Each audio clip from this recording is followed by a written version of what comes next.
what you're doing is just incredible, and a pioneer over there of this stuff. It's just great. Well, I think that it's such a compliment because 3 years ago, maybe you don't know, but 3 years ago, I mean, it was me and my son, my oldest son, fishing cards out of Tupperwares, from that have been stored for like over 20 years. We had no idea what was in there, and that's literally how the show started. So the evolution of the show from where we were to where we are now, it's just been unbelievable. It really has. It's exciting. It's exciting to say. Maybe you told me that 3 years later that I would be doing all these collaboration shows. We'd have the #1 sports card show on Whatnot. I wouldn't have believed you, but well, here we are.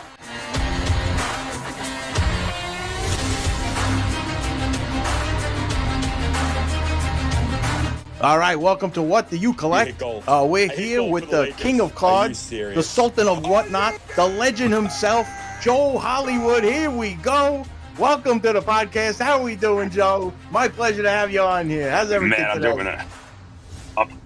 My man, I'm doing amazing. I hope that you're doing great as well. I got to tell you, when you bring that kind of energy, it really reminds me of my show on Friday nights, where we're really just trying to light the room up. And I got to say, after this podcast, I think we have to invite you down to the studio. Maybe we'll do something together, get you in there for the beginning of the show. Because oh man, the way that you just did that entrance, it really does remind me of the beginning of my show on Friday. I appreciate it. Listen, I promise you, it's just that New York vibe, man. It's just the two of us New Yorkers over here just bouncing off each other. It's just like you're hanging out on the corner. You're at the pizzeria. You're getting Italian ices. You run into somebody in the Sala Maria, and all of a sudden, that's it. They act like you knew them for 1,000 years. That's all it is. It's just we got that. Speaking of that thing that the people need. I think you're right. And people do need that. Speaking of that, we just did a collaboration show here in New York. Actually, we did it in Yonkers, and I still think I don't want to say what the real Little Italy is, but it's not. But Little Italy in the Bronx is very alive and very thriving. And so I took two of my guys down to Arthur Avenue. And after we had some business that we had to take care of today, we went down to Arthur Avenue. I gave them a good meal. They got some real pasta, some real appetizers, and we actually went shopping behind me. I'm in the hotel right now. I got to tell you, I legitimately did not buy less than $80 worth of just bread, and just like stuff. Like, I know I can't finish it, and I won't be able to finish it. My family won't be able to finish it. I'm going to take it with me on the airplane. But I got to tell you, the prosciutto bread, the spinach filled bread, semolina, and everything from that. God, I'm getting hungry. I just had dinner. And of course, the first thing, of course, I was getting hungry too, walking around. I'm telling you, the Fuyadels are still wrapped up in a box. I can't. After this, I'm ripping it open. Oh my God, no, I can't wait. Yeah, if I used to get food from there, forget it. If I brought home a pizza, there'd be only 5 slices on the way home. There'd be a few missing. But that's a hidden gem in New York. Yeah. Man, I love that area. Honestly, I felt the same way. I mean, to me, it's the best consolation prize after a Yankee game loss. How many times I go to a Yankee game and they're losing? I'm like, what a horrible day. And then all of a sudden it hits me. Wait a minute. I'm 15 minutes away. You got the city, but I really love the one in the Bronx. It's just because you got the cigars. It's very reminiscent. It's so nice. You got the Cannoli King over awesome. there. That guy's fantastic. You got to go in that shop, the Cannoli King. The guy, he sends his cannolis directly to the stars. Chaz Palminteri doesn't go anywhere without getting one of them mailed to him. I swear. It's a true story. There's a shop right there. I have no idea. Swear.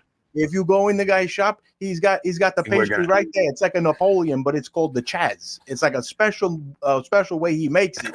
Just for Chaz. I'm not making this up. It's just a fantastic little area right there in the Bronx. So I'm jealous that you're there, and I wish I could be. Yeah, it's fantastic. But there's so many stories and so many, I'm sure, memories. The New York area. That's what this episode here tonight is for What Do You Collect. We're just focusing on the New York roots.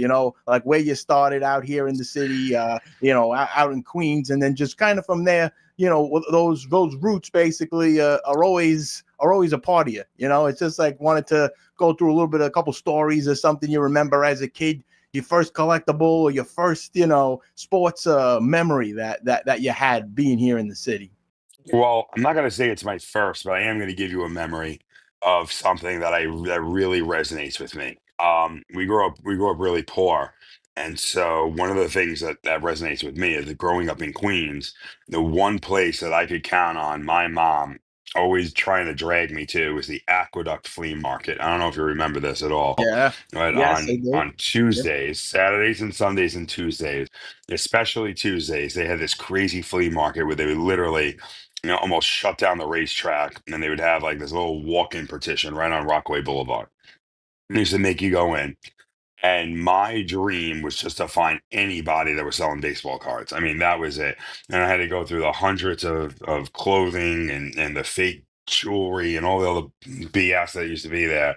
And all they wanted was just 5 minutes of just sorting through baseball cards. And it really was. So back then, when growing up and I was a lot younger, when I got a little bit older, it progressed into more of the basketball and the football cards. And I always had an affinity to baseball, but baseball cards when I first grew up were really what I started with. I think all of us Yep. my age kind of started that way. And they were the most popular. I mean, back when I started collecting 86, 87, 88, and that was really like you didn't really go for basketball, you went for baseball. And you went for Bo Jackson, and then obviously in Yeah. 89 you were going for King Griffey. So I remember walking down Aqueduct Flea Market and one of those 25 cents ice pops that were like dripping all over my hand and sticky. It was a Oh, hot forget mess. it. That's And I it. That's the, remember it was the worst, right? It's 200 degrees, the sun's pounding yeah, on you, there's a the black summer and the pavement, right? humidity You know, around here. Forget it. You're sweating just sitting there. It's just horrible. But I know. It's Right, what a feeling. it's 98 degrees, and it's just like you're walking around the flea market, no sunscreen, you're just getting beat up. And I gotta tell you, finding like two people that sell cards, I was in heaven. And I could spend as much time as I could filtering through the dollar box. And they weren't dollar box, they were 10 cents each, like a nickel box of 10 cents each. Yeah. Just filtering through cards and just trying to find anyone who would sell packs. And that was like the beginning of me trying to find product, was literally the Aqueduct Flea Market. And always like hoping and praying that I would find something or somebody that decided to like sell their collection. And I thought I was like like the greatest collector in the world, like trading cards. I remember trading a Gary card, a mini card from '87 tops with a wood border, like one of the Oh my glossies, god. or a Ricky Henderson from I had that 1981, like a complete second set. year card. I thought I was JP Morgan. Like I was making trades. I thought I was like the best trader in the world. Like, oh my God, the collection I'm gonna build up. And it was just fun. It was just wholesome. It was great. It was fun. And that was like one of the biggest memories that I have, was just like going to Aqueduct and just trying to find anybody who could sell cards. And I remember one day I found a couple of packs of Upper Deck in '89. I was 12 years old, and just not really a teenager yet, just right before being a teenager, and still going to the damn flea market. And I remember ripping open a few packs of Upper Deck, and they were expensive back then. They were like $2 a pack. I don't know if you Yeah. remember that, but They, like two they were the dollars a most pack back expensive. then. They were like the most expensive cards up a deck at the time. They were like, oh, I got to spring for maybe one pack of those. I remember they were the priciest It was like ones. they were like the Mercedes Benz of baseball cards, Yeah, right? Because yeah. before I, that, right, and they were 40 cents a pack. They come with bubble gum. These there was no gum. They had little I know. holograms inside of them. They were fancy, right? And Yeah, everyone wanted the Ken Griffey Jr. Nobody even knew like how good he was going to be, but for some yeah. reason, like that was like the greatest rumor of all time. That's Ken Griffey Jr. I mean, the next Oh Hall of man. Fame or this and that. He was 19 years old. But guess what? People were right, and that's why they made him Yeah, card number one in that set. And it was the best. It was such an awesome chase. Still yeah, to this day, if we ever come into seal cases and we feature it on the show, it's always yeah, one of the fastest sellers, because yeah. everyone still reminisces. They still think about that card. They're like, wow, this was such a cool card. And so It's true. even to this day, when we talk about it, that set, like that collection to me was really the turning point of when cards went from more of something where they would just like pump out these sets. There's something that was actually not only beautiful and pleasing to the eye, but it was cool to. It was like really, really cool to have something different. It was, yeah, the holograms on the back. It was awesome. It was a great feeling. And for me, it kind of like those upper decks. I can never just throw it in the box. You know, you always had to have like the plastic to put it in. You had to put it in the book. It's like I didn't want to just. I treated those. I saved the open wrappers. I kept the wrappers even if I opened the pack. I'm like a lunatic. I would put the same card back in the same wrapper, and the good ones I would put aside, and the other ones like I would leave in there. I still have them. I got to dig through boxes, but I still got them in the house somewhere. But it just the memories that you have with those initial packs and cards, it's just crazy. Like I even like you saying, remember that Mantle Griffey auto, the card with the two of them on there, like that the canvas painting one. That card I remember my entire life. That was like a couple of years later. I think that was like a couple of years later, and that was like the ultimate chase. And that card, still to this day, is like somebody actually offered me that card, and I remember them offering it to me recently. And the guy was like, "Yeah, I got to get 50. I got to get 1,500." You know, he goes, "I got to get 15 for it." I was like, 1,500? He goes, "No, 15,000." I was like, "Oh." Okay. Oh boy. Yeah. All right. Oh, like, wow, that really was worth it back then. That really was a chase. Yeah, that Mantle Griffey card, that dual auto Mantle and Griffey was such a great card. Yeah, that was a classic one. I know. It's just I used to remember the same flea market. So I mean, I've been to that one as a kid, and I don't know if you ventured down the Bell Parkway over into Caesar's Bay Bazaar. This was a place that was all year round. It was just like an indoor flea market, kind of like you remember Caesar's Bay, like off the Bell Parkway, like you're going to Staten Island, and right to the left, it was like indoors and all year round, but it was a flea market. Right. So I know exactly what you're talking about. Okay. So we lived in Queens, so we were going west on the Bell Parkway, and it would always be on the left-hand side. And Caesar's Bay Bazaar. I know exactly where it was. It was but there was an issue. So my friends. Yes, it was like I forgot what exit it was. It was near Gravesend, I feel. Yeah, like, but I remember it was right near Ocean. Maybe it was near Ocean Parkway. I don't know. Yep. But here's the problem. So when and I say this, and people don't like, I say it to a lot of people, and I say, yeah, I grew up on welfare, and they're like, well, how really bad was it? You don't understand. So our car when I was growing up was my great grandfather's hand-me-down. And when I tell you the kind of car it is, you're probably not even going to know what kind of car this was. It was a 1971 AMC Ambassador. Like it had no FM radio. It only had AM, right? No air conditioning. They had a wheel up and wheel down the window. I mean, a lot of cars had the windows back then. Oh yeah, I know. If this car could make a trip without busting an alternator. One time my mom was driving, a foot literally hit the brake pedal, and the brake went all the way to the fucking floor. There was no brakes. And we were just flying down a hill one day. I mean, no nothing. No seatbelts either. There were no seatbelts in the back seat of that car. There was no seat. You're flying around in the back. No, not in the back seat, no. Bro, it was a dance floor back there. Are you kidding me? Yeah, really. That's exactly what it was. So, it was a disco. So, going to the Caesar's Bay Bazaar, you could have been. I would have had a better chance of going to Oklahoma than going to the Caesar's Bay Bazaar. That was outside the radius. That was outside. We got as far as fucking City Line. That's where we got to. We got the City Line. And once we got the City Line, that was it. That was like literally where the car stopped working. Like that's what I was told. You made it once or twice. No, the car doesn't go past City Line.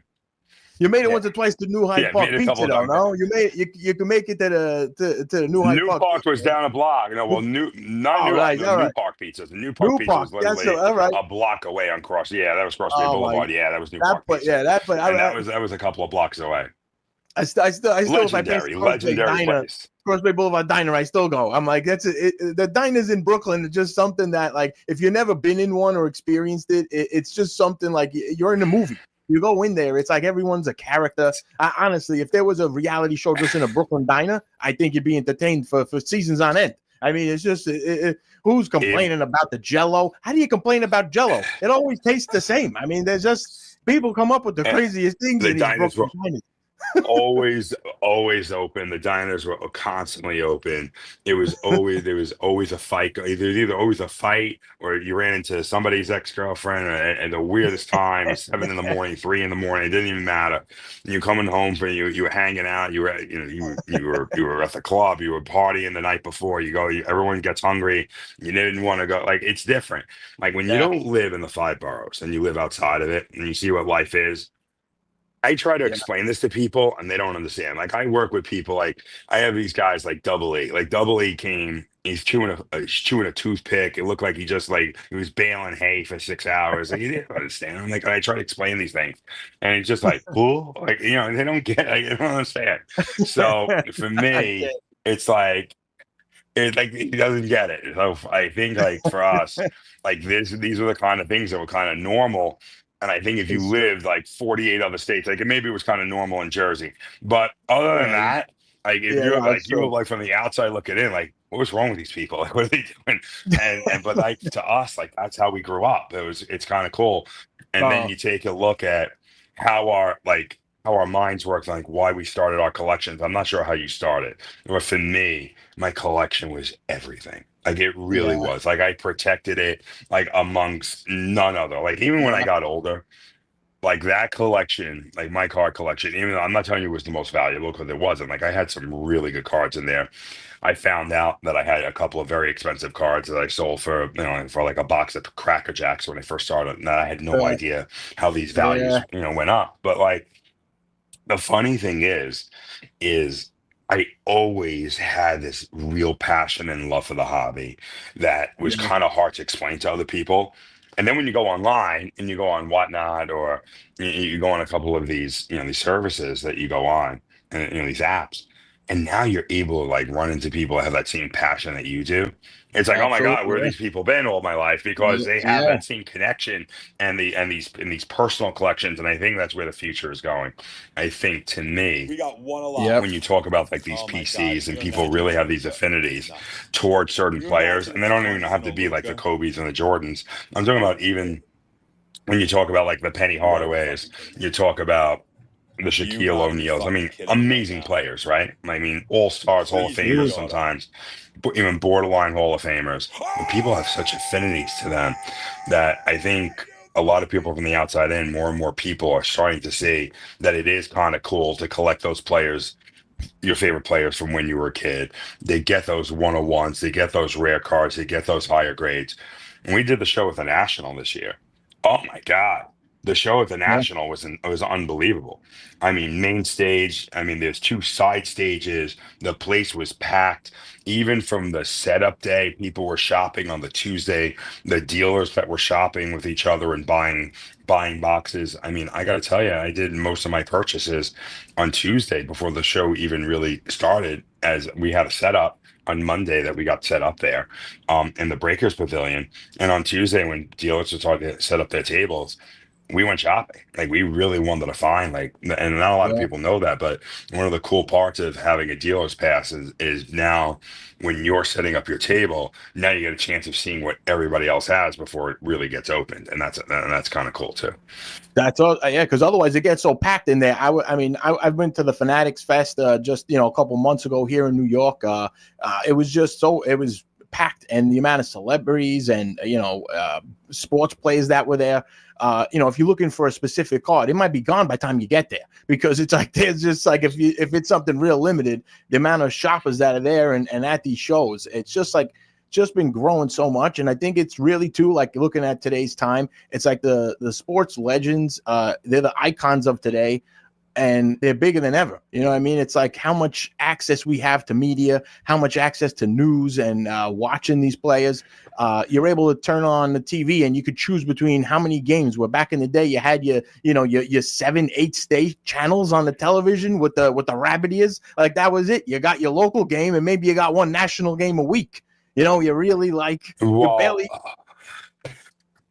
You know, you and I have a lot more in common than you know, as we're talking about this, because I remember those rabbit ear days more. Our TV was called a Spectracon. That's what it was called. It was the worst TV, right? Oh, It had listen. like a half of it had like the broken antenna. You'd have to put like a coat hanger and then, you know, Oh, make for sure you real. didn't get electrocuted. And then no remote control. You had to get up to Oh, the TV, actually yeah. turn the knob, get We it to were the the remote TV channel. controls. We Yes. was it. My nonna, Yeah, I was the my remote grandma, control. she used to Correct. just poke me. Hey, change it to channel. You know, that was it. I used to just have to go over there and click the clicker for her. That was it. I was the remote. So it was growing up. I had this. Yeah, We had the you were the same. remote. Yes. That was it. It was just like, Wait a hey, minute. Do you change remember? this. Wait a minute. You remember the floor TVs? Do you remember The the TVs? furniture, They look the like piece of pieces of furniture. Yes, furniture. Yeah, they were like absolutely. gigantic My furniture. They entire were family had literally. those. It was like Listen, crafted wood. It we had would all like walk the in. carvings on the Yes, side. there was It was a all piece of crafted art. with like pine or mahogany, and it was like these gigantic. I mean, you couldn't lift them. They were 2,000 No, pounds. It was like you you had needed to the have whole family to come like a over and help caterpillar move. drop this off in your living room. Yeah, and Exactly, then the they would whole have like a family. little screen in there. Yeah, Yeah. there's no remote, and then you would be sitting on the couch, and instead of looking up, you were looking down. So you were looking like this because the fucking TV was like 2 centimeters off the floor. Yeah, I remember those. Hey, listen. Yeah, Uh, I remember my aunt trying to change the channel during a New York Giants game, oh and no. my face was probably this close to the monitor because I had my arm on top of the fucking knobs, so she couldn't turn the TV channel on me during the Giants game. Yeah, I Oh my remember. god. Exactly. Listen, Craziness. even if the TV broke, I had family members that still saved the actual furniture piece. And they put another new TV inside of it. It was just like whatever. On It's top in of it, there. no, on top of it. Yeah, No, the right new on. TV went on top of it. That was Absolutely. what do you think? What do you think that happened to? That happened in my house. Like Yeah. that TV Listen. broke. Like my dad left. Like when I was 4, and Yeah. so my mom doesn't know how to didn't get it fixed, and she didn't have the money to get it fixed. So guess Yeah. I what? know. That became a TV Make it table, work. and so You, that became the table for the Spectracon. Yeah, that's how it went on. you make it work. That was it. Listen, I used My to keep my God. good cards under my bed. That was it. Everybody had this spot where they kept their good cards. And then you go in the kid's room and you see, like, all right, well, where you stashing them? Who put them in a closet? Who put them, hidden in some jar or something? It's like everybody had this spot where they kept their good cards hidden. You know, it was like I can't just leave these out. But not only was it the spot. But for some reason, you would always be able to find the junk cards first, the ones you didn't want to find. And then the good cards would always have to be like the Adventures of the Lost Ark, trying to Yeah, find which ones those were. You always go Nuke and Crannies, what house did what book did I have them in? oh my god. We didn't have top, like they had top Yeah, loaders, but we didn't do that back then. We had of these. course. How about this? My first, hold on, this was this genius idea my family came up with. They said, Joe, you don't need a baseball card book. It's a ripoff. You know what you need? You need a photo album. These All right. people, my first card sets Four were by six actual photos. photo What we albums. can You know, do with like this? 4x6 photo album. Hey, stuff the Yeah, card in there. So they're yeah, like just throw pictures it of in.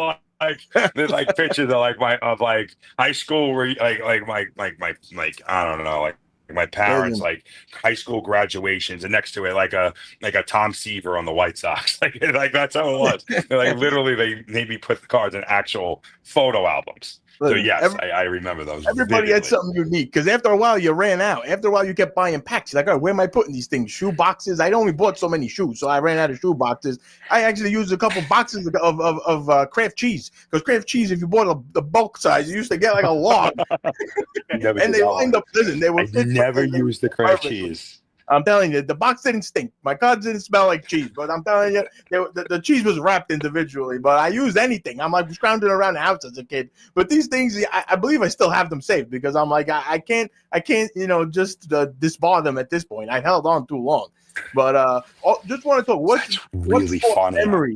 What sport memory do you have of New York? Like, what was what was your year? You'd say, like, when you were in New York, like, all right, I remember, the Yankees in the late '90s, the Giants winning the Super Bowl, the Rangers in '94. What was your ultimate like sports memory of just remembering like how the city was when a victory or something like that occurred for you as a fan? So I have a little bit of a different memory. My memory is I remember well, we grew up in Queens, and I remember my whole family was like, well, we should take Joe to one baseball game a year. I was like, oh my God, it's great. And they Yeah. tried to push the Mets on me so bad that Uh-oh. I became a Yankee fan. Like, because they were just like, oh, you just go over here. It was the Mets. It's so convenient, this and that. Yeah. And it was like it was lack of effort. I don't know. I was like, it was crazy. I still am when it comes to this. I felt like their motivation to take me to the game was for distance instead of who the better team was. And even though the Mets were way better than the Yankees were back in the mid to late 80s, I mean, the Yankees were awful. I mean, you know how Yeah. many Oh, shortstops we went through? And, I and you know how many remember third basemen that we went through between like uh, 87 to like 92 the before Pat Derek Jeter Kelly, came in the there? Mike It was like Gallegos. How many you? What do you want me to go through all? Alvaro Espinosa, Wayne Tollison. Oh I my mean, God. these guys was just like, oh my God. I mean, it I was know. just, it was atrocious. I mean, just the hamster wheel of these Yeah. just the infielders. I was like, oh my God, maybe this guy could hit a home run. Oh, this guy went 0 for 4. I mean, with the Joel Skinners at catcher, like I remember Oh, them saying, "Oh, this guy's an okay catcher. Doesn't hit very well." I looked up his batting average the other day with like 148. I was like, "Oh my God!" I was we would like, have taken "Holy any. shit!" The grade school I went to had better numbers than this guy. Yeah. No. It was Really, so awful. it was So bad. yeah, It was it was. horrible. They were bad. They were awful. But And you I were became still a Yankee attracted. fan It from was number maybe it one. was the pinstripes. Maybe it was those pinstripes. What No, I was it? fell in love with Phil Rizzuto. Phil Rizzuto Oh, said, there "Holy we go. cow!" All right. Number The one. scooter. Yeah. And number This. two, we couldn't afford cable, and WPIX used to have the games on sometimes, but they would always have like the weird games on, like live in Seattle at like 11 Yeah. p.m. You know, it was 10 p.m. The Yankees would play the Mariners, and it was before like King Griffey Jr. got up there, or maybe Oh when he was yeah. just starting, and it was just great, like staying up late as a kid Yeah. watching the Yankees. It was the best, man, and so for That me. was I really did. I really enjoyed watching those games. It was a lot of fun. That's awesome. That's great. I mean, it's just watch it. The old announcing. I think it's just like some of those memories, and they'll never leave you. You know, you hear that voice, you listen to Phil Rizzuto, and announcing a game. It just brings you right back, to those times. And I'm sure in the future it's going to be the same here in John Sterling. You're gonna all of a sudden bring you back to these, to these years, and you're gonna say, I remember when I was watching that game. It's amazing. Some of the And, memories never and leave don't you. get me wrong, right? Like, don't get me wrong. Like, I love when the Yankees won in 96. And of course, the heartbreak in 97, 98, Yeah. 99. Okay. And Yep. in 2000, like, I love that. And obviously, the New York Rangers and the Knicks run in 93, 94. Like, I really thought the Knicks and the Rangers were both going to win. At least we got the Rangers to win a Stanley Cup after 54 years. But, Yeah. and the Knicks are still looking for their first, their first love. But, and I'm a huge New York Giants fan. I think my best memory growing up was that 86 New York Giants Super Bowl run and them winning it in Pasadena at the Rose Bowl in 1987. That for me, I think just built my affinity to New York sports. And my Yeah. favorite player growing up was Mark Bavaro. The guy was Oh, tough of as nails. course. And listen, there's so Yeah. many people to love on that team, right? LT, you had Carl Banks, you had even True. Pepper Johnson was on that team. Harry Yeah. Carson was on that team. Joe Morris, Phil Sims, What a Carthon, team. It was Jim Burt, Leonard amazing. Marshall. I mean, you had the team was unbelievably stacked, right? But for me, it was Yeah. always Mark Bavaro, scored for over 1,000 yards that year. And he was That's just yeah. like this. He was Italian. He just ran through a wall. Yeah. And it was Paisan just, out there I catching love those the guy. balls. He It was. He was was a great. Paisan, Yeah. of It was course. great. You do the It little was awesome. genuflect in the end zone. I was into the whole Yeah. thing. I loved it. Oh, it's awesome.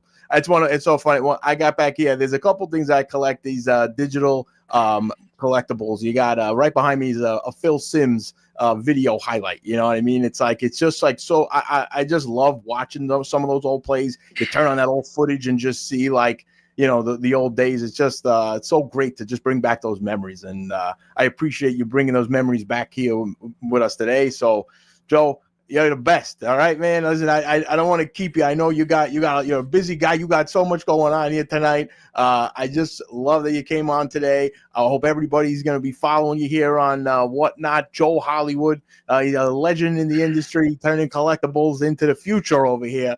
And it was my pleasure to have you come on tonight. And anytime you want to come on, just let me know. We'll put you on here and we'll have a grand time. Keep reminiscing about the old days. So thank you so much, Joe. I got to tell you, I would love nothing more than to do this again. This was a lot of fun. I know we didn't talk a lot about the show, but I'm kind of happy about that because reminiscing and talking about the old days of like growing up and collecting cards and how we started. I mean, craft cheese boxes. Like, no, everyone would think we were crazy talking about this. I mean, we pull a card out now. If that card is not immediately put into a top loader or even a one touch or whatever, people are freaking out. Like the biggest complaint is look at these. I mean, listen, these are not small hands, okay? I mean, I'm just like I'm like a baby gorilla over here. And the biggest thing is like, oh my God, Joe, the fingerprints. You gotta get. So can you imagine when we were kids, like how we would like just handle these cards, like smashing them into all this? So the evolution of where we are now to where we were is night and day. And I think that these collectibles are going to be treated more like fine art. And like that's the direction they're going to go. I think they're going to go into that direction. You're starting to see it. Like the dual logo man just sold for almost $13 million. And Mr. Wonderful bought it. I actually know. I actually know one of the people that bought that. And so it's like a group. What's happening is.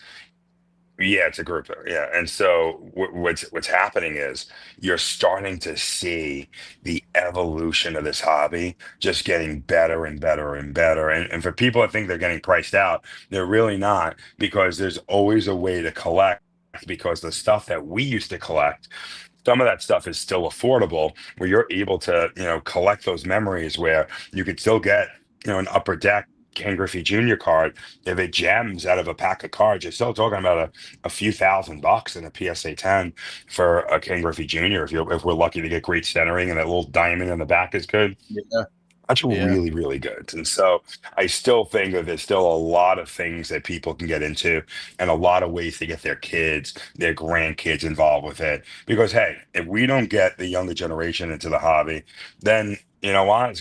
We don't have people that are sharing these kind of stories, right? And that's what's going to drive the hobby in the future. So, man, I got to tell you, this was awesome doing this show with you and just reminiscing. And just let me know if you ever want to do this again. This was a lot of fun. I really appreciate it. I'm grateful. I hope I see you all on my channel on Whatnot, Joe Hollywood. And of course, I have another channel. I have a second channel called the Joe Hollywood Show. So if you want to see Double E chew on some toothpicks while he's ripping cards, more than likely on the days that I'm not on, go on there. But Friday nights, 8:18 p.m. and that show goes through Sunday, and I do 36-hour shows. Can't wait to see you guys on. Amazing.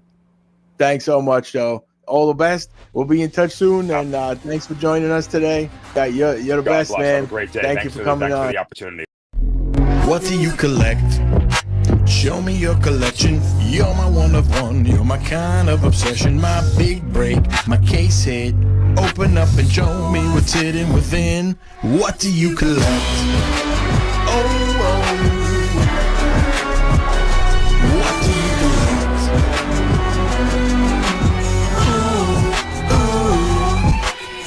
Flipping through your comics, hand-drawn heroes in hand, Pokemon, magic, be friends from across the land, graded gem slabs, she's my number 10. Tell me all your stories, I'll start you up again. Secrets in your binder, treasures in your room, every little sticker, every little cartoon.